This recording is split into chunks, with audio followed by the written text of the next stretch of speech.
Buenas tardes. Hoy en esta semana que estamos iniciando este tiempo de Adviento, un tiempo de preparación, de espera, vamos a comenzar con la reflexión del libro de Números.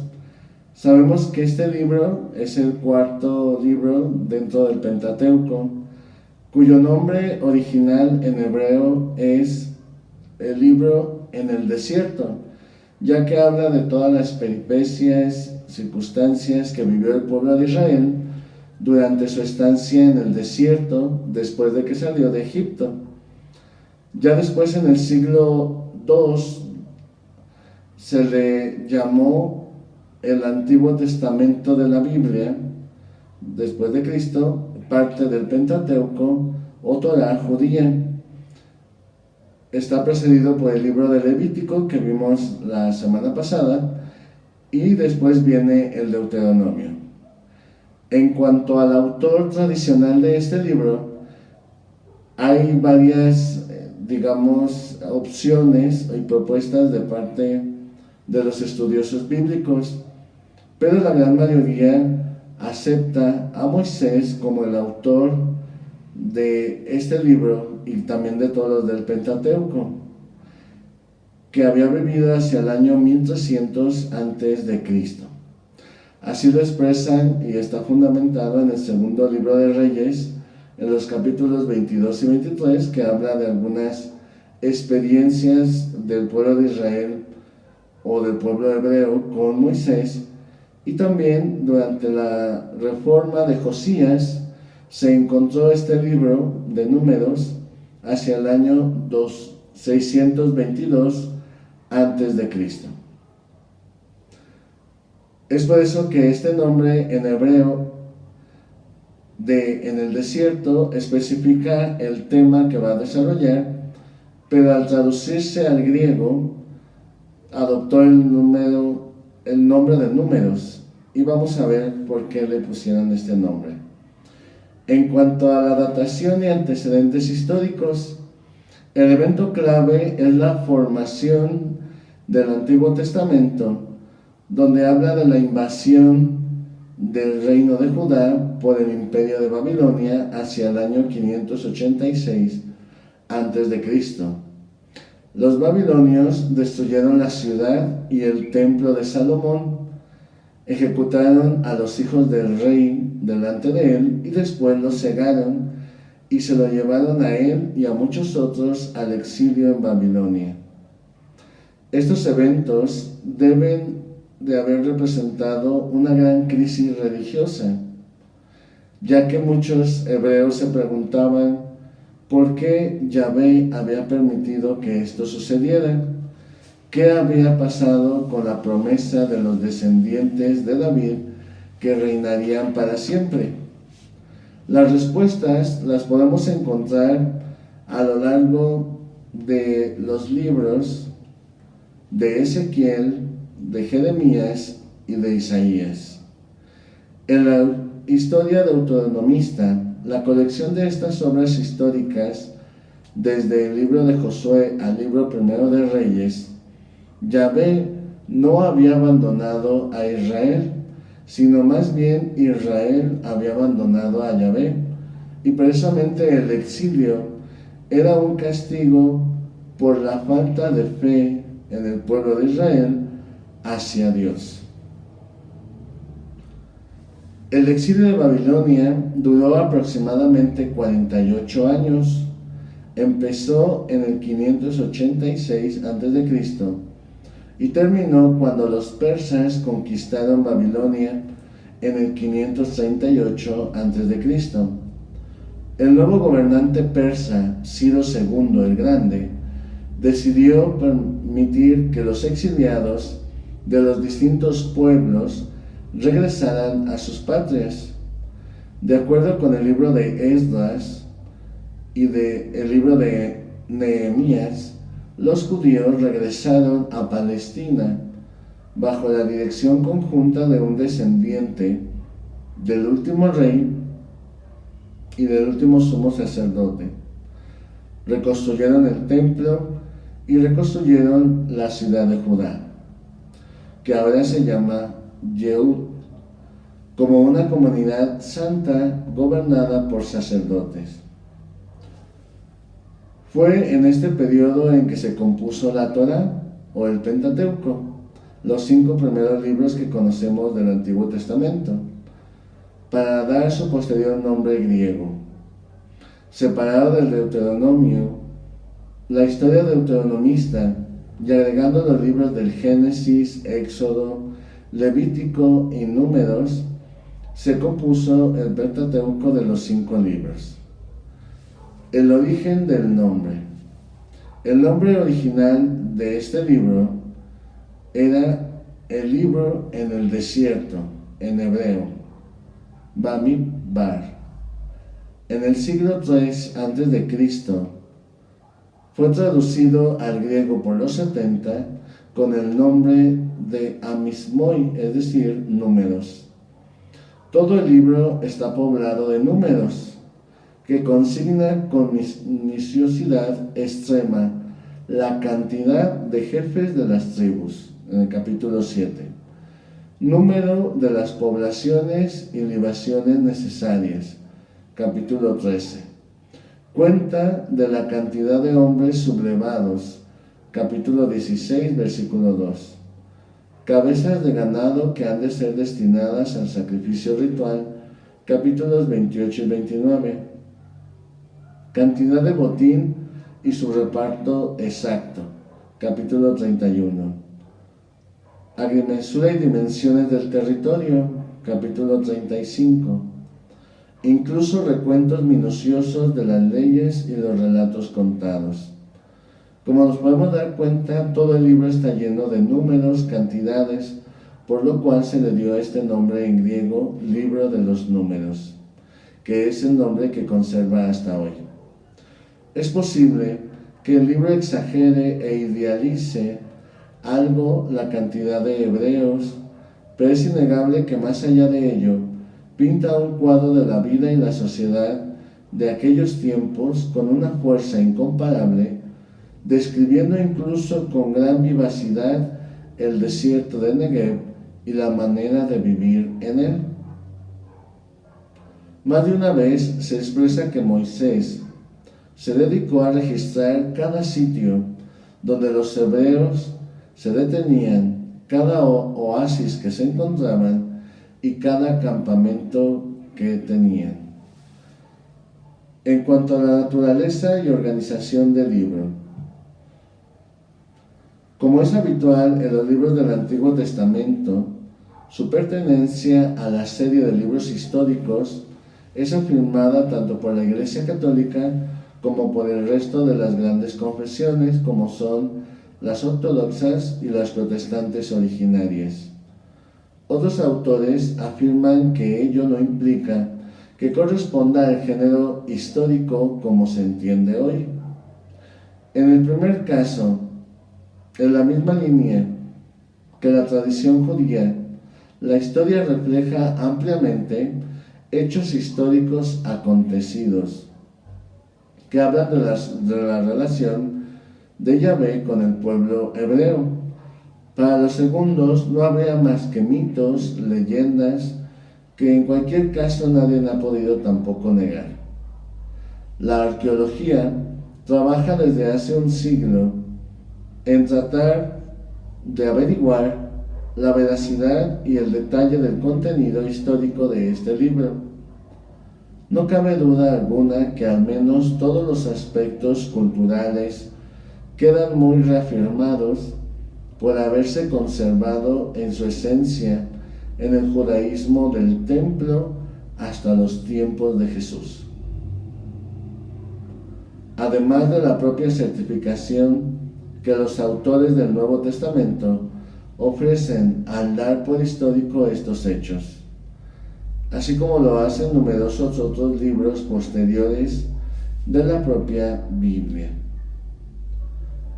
La arqueología no ha podido ni negar ni afirmar la completa veracidad de todo lo narrado. Como es común, los autores discuten sobre numerosas y a veces contradictorias hipótesis. Las narraciones se interrumpen constantemente por insertar textos jurídicos. Es por ello que el plan de trabajo histórico se diluye a menudo, cosa que no ocurre con el plan teológico por parte de Dios hacia el pueblo hebreo. En cuanto al contenido, el agrupamiento de los elementos del libro debe hacerse alrededor de los hechos principales narrados, y esta tarea es un extremo difícil. Es por ello que históricamente se ha buscado establecer una división más simple, como por ejemplo según los sitios donde sucede cada acontecimiento. Así, el libro de los Números puede organizarse en 3 partes principales. En el Sinaí, o también llamado Horeb, que va desde el capítulo 1, versículo 1, hasta el capítulo 10, versículo 10. En el Cades Barnea, que es otro sitio que se encuentra también cerca de el Sinaí, que va desde el capítulo 10, versículo 11, hasta el capítulo 22, versículo 1. Y en los llanos de Moab, desde el capítulo 22, 2, hasta el capítulo 36, 13. Significado de este libro. El pueblo de Israel camina con Yahvé a lo largo del desierto y vive diferentes experiencias como de fidelidad, también de infidelidad, de confusión, de falta de fe ante si Dios responde o no, y también el hecho de que es un pueblo que poco a poco se fue recuperando de esa crisis tanto espiritual que había vivido desde el exilio de Babilonia, que sucedió en Babilonia, hasta el momento también donde fue ya guiado de regreso a su tierra por medio de estos reyes y sacerdotes, y sobre todo que querían preguntar sobre el plan que Dios tenía sobre ellos. Es por ello que históricamente se ha buscado establecer una división más simple, como por ejemplo a través de los diferentes acontecimientos. En cuanto al significado, podemos ver que si existen fallos, estos no son provocados por Yahvé, sino por los pecados del pueblo en los capítulos 13 y 14, donde aparece la realidad de esa ruptura de la relación con el pueblo y Dios. En cambio, sí hay éxitos donde estos vienen como consecuencia de la fidelidad del pueblo de Dios y los ha librado y permanece como Israel. Esto se refiere a los momentos de crisis donde el pueblo de Israel da un paso de fe y confía en que Dios les sacará de esas circunstancias o situaciones y pronto les llevará a la tierra que les ha prometido, que mana leche y miel, cuya presencia de Él en medio de su pueblo les ayudaba a continuar hacia adelante, aún en los panoramas más difíciles y en las circunstancias más complicadas. En cuanto a los temas, podemos sacar varios elementos que se van desarrollando a lo largo de todo el libro de Números. En el capítulo 1 aparece la parte de la cooperación, es decir, todo el pueblo de Israel coopera con la historia de Dios y también con su configuración, formación y estructuración como pueblo. El capítulo 1, sobre todo también desarrollado en el capítulo 2 nos habla al tema de la obediencia. Es decir, Dios le pide al pueblo fidelidad porque precisamente le recuerda que fueron al exilio por falta de obediencia a Él y que la desobediencia les llevó a perder todo lo que Dios les había dado. En el capítulo 6 aparece uno de los temas importantes. Para poder vivir en comunión con Dios es necesaria el proyecto de la santidad. ¿Por qué la santidad? Porque si Dios es santo, también ellos como su pueblo de su propiedad debían ser santos como signo propio de aquellos que le pertenecen a Dios mismo. En el capítulo 7 aparece lo que escuchábamos hace un momento en otras partes, sobre todo la cantidad de las ofrendas, es decir, ahí podemos encontrar cómo eran ofrecidas a Dios los animales, las plantas, las semillas y todo tipo de cosas que pudieran ser signo agradable a Él, para que les otorgara, digamos así, el don de la lluvia, el don de la tierra, la cosecha, etc. Otro tema importante que no, digamos, queda como central y que no pasa desapercibido es el tema de la Pascua. Sabemos que es un tema principal en la fe del pueblo de Israel, porque la Pascua es la celebración, digamos así, litúrgica que ellos van estructurando a lo largo del tiempo y que recuerda su liberación del pueblo ante Egipto y cómo Dios los libera en medio del fuego y del agua que se dio durante los primeros momentos de configuración de este pueblo. Es por eso que la Pascua es un tema que se desarrolla a lo largo de este libro y abarca bastantes capítulos, que va del capítulo 9 al capítulo 12. El capítulo 11 también habla acerca de que Dios provee, y sobre todo porque en el desierto se dan cuenta cómo Dios con su acción los provee de comida, de alimento, de descanso, de su presencia, ¿no?, que les va liberando de diferentes circunstancias. También aparece otro tema muy importante, que es el tema de la prohibición, es decir, todo lo que Dios prohíbe para que precisamente no vuelvan otra vez al exilio, sino que puedan estar viviendo en esa comunión constante con Él y vivan en esa alianza en relación como de padre a hijo.